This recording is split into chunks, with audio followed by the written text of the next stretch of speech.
RUU Kesehatan. Tunda, tunda, tunda.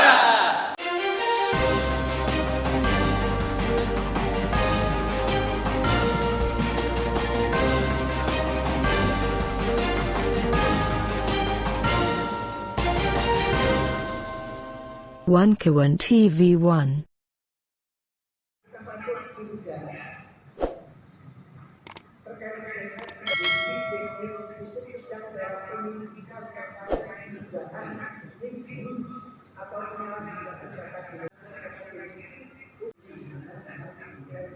Prof, ini kan tentang penolakan diminta untuk direvisi.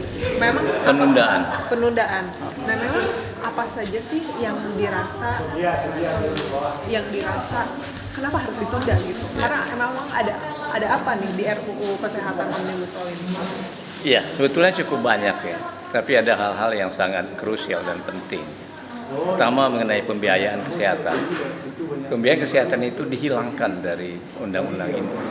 Kita tahu bahwa undang-undang sebelumnya, ya, undang-undang tentang kesehatan, itu mewajibkan bahwa ada anggaran dari APBN itu 5%, kemudian APBD itu 10%. Dan itu logis karena memang suatu kegiatan atau program kesehatan itu tentu mesti ada anggarannya kan, mesti dirancang apa saja yang akan dikerjakan untuk keselamatan atau kesehatan rakyat Indonesia ke depan. Dan kalau ini tidak ada, jadi bagaimana pemerintah ya, akan membuat suatu program kegiatan yang memberikan pembiayaan pada masyarakat ya. Dan itu tidak lazim biasanya. Dan ini sangat mengkhawatirkan kita karena dari mana rancangan itu pembiayaan itu, terutama untuk pembiayaan kesehatan ya. Misalnya pembiayaan BPJS, asuransi kesehatan nasional, sesuai jaminan nasional itu tidak ada dalam anggaran ini.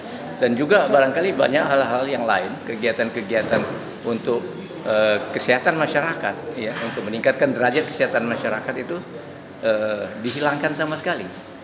Nah, ini tidak biasa. Itu yang pertama. Ya.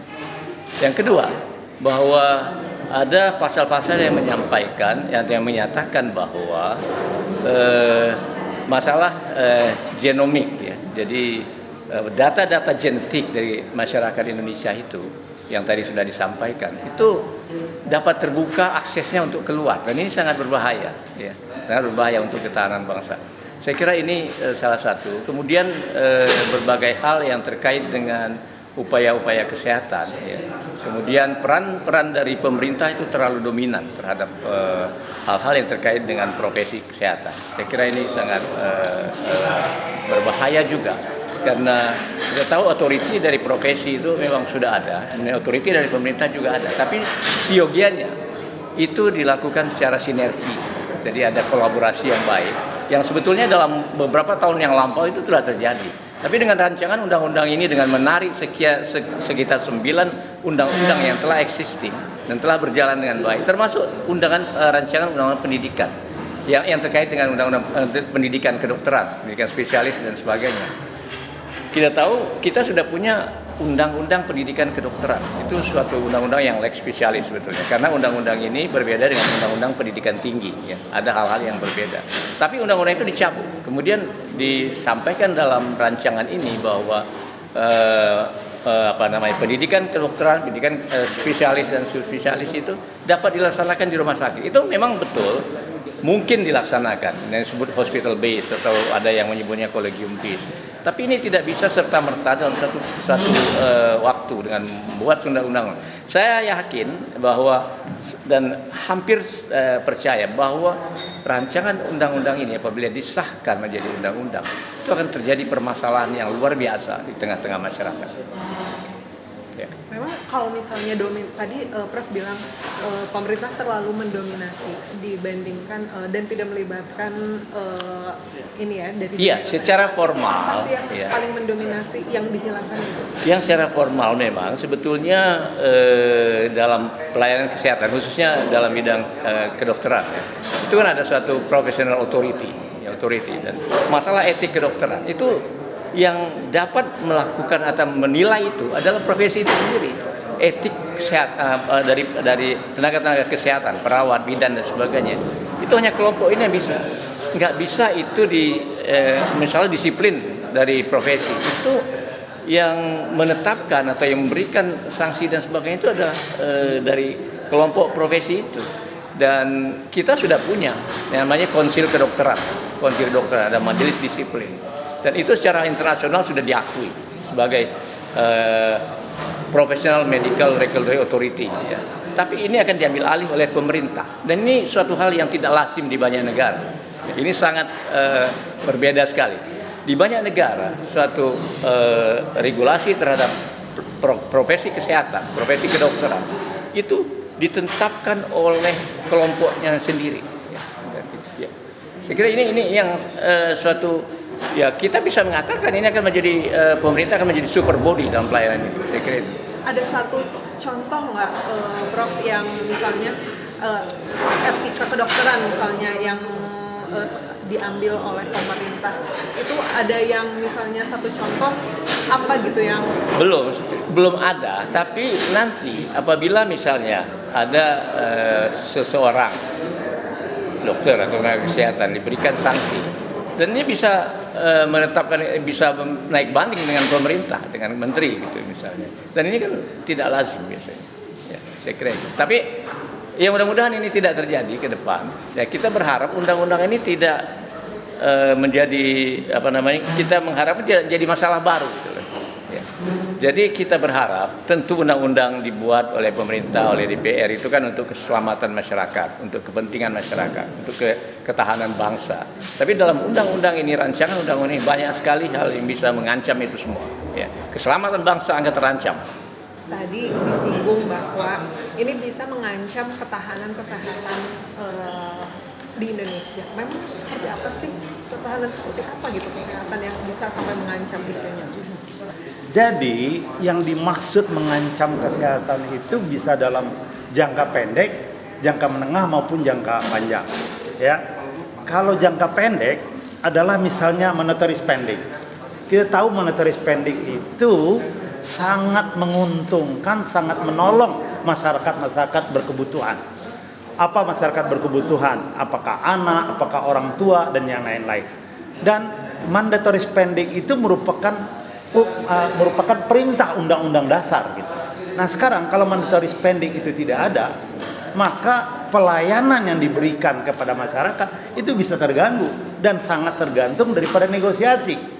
Dan kalau negosiasi itu diberikan, terjadi pada pelayanan bagi masyarakat yang membutuhkan cuci darah dan yang lain-lain, tentu saja ini berpotensi. Coba bayangkan, kita harus cuci darah tapi tidak bisa cuci darah. Kita harus memberikan transfusi bagi anak-anak talasemi, kita nggak bisa berikan transfusi karena tidak direncanakan biayanya. Nah masuk akal bagaimana suatu kegiatan tidak direncanakan. Sedang mandatory spending itu adalah bentuk daripada kewajiban dan besarnya bisa beda-beda. Jadi sekali lagi kalau ditanya bagaimana bentuknya ini mengganggu ketahanan nasional, yaitu bisa terjadi chaos.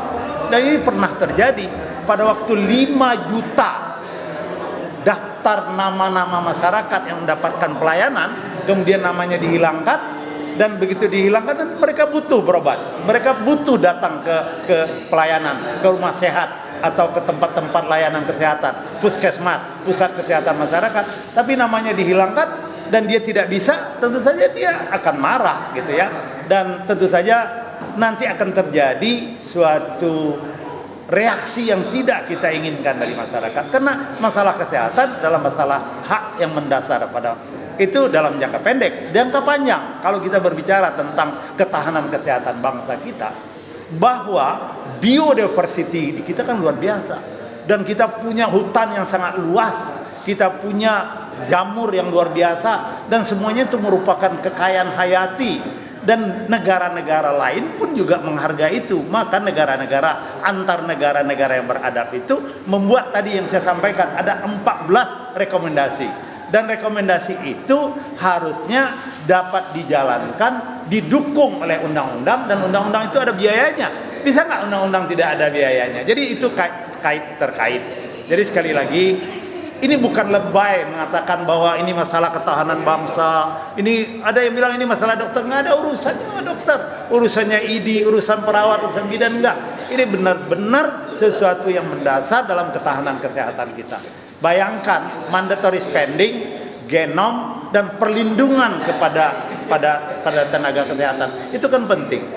Nah, sekali lagi ketahanan itu hanya dibangun kalau ada kolaborasi. Dan kolaborasi itu, undang-undang itu mengatakan, undang-undang itu dibuat dengan kolaborasi. Nggak bisa undang-undang dibuat suka-sukanya, suka hati. Itu namanya undang suka hati. Tapi kalau undang-undang kolaborasi itu, dia meaningful participation. Faktanya, pada waktu rencana undang-undang ini dibuat, walaupun dikatakan kami telah mengundang ini, siapa yang diundang itu? Kami itu siapa? Coba pikirkan, bagaimana orang-orang dengan odapus, orang-orang dengan lupus. Bayangkan, orang lupus itu memerlukan pertolongan terus-menerus, bukan hanya sesaat, tapi terus-menerus. Bagaimana orang-orang dengan kesehatan jiwa, anak-anak, dan ada sekian juta anak-anak yang lahir dan memerlukan imunisasi, kan itu ada direncanakan.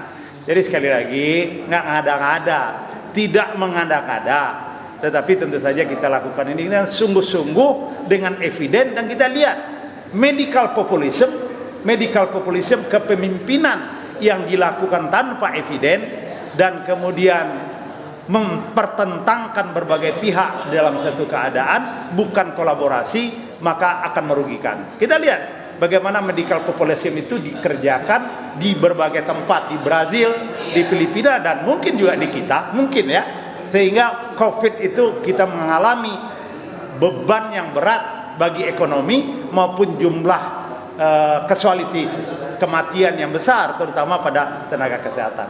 Sekali lagi, kalau ada yang bertanya, kalau guru besar sudah berbicara tidak didengarkan, kami kira tidak akan.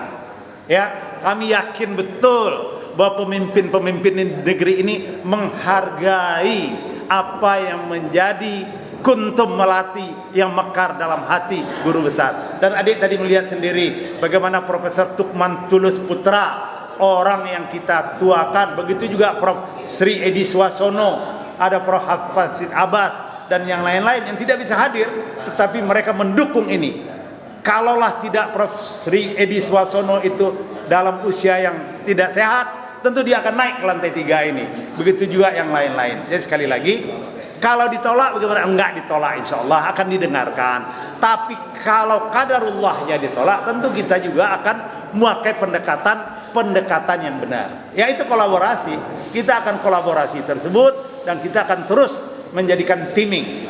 Kita jadikan semua kelompok itu tim kita. Dan kalau teaming berarti together everybody achieve more. Rancangan undang-undang untuk kepentingan masyarakat, bukan kepentingan kelompok-kelompok, apalagi untuk kelompok oligarki. Ya, orang yang hanya memikirkan keuntungan, tidak memikirkan dampak terhadap lingkungan dan yang lain-lain.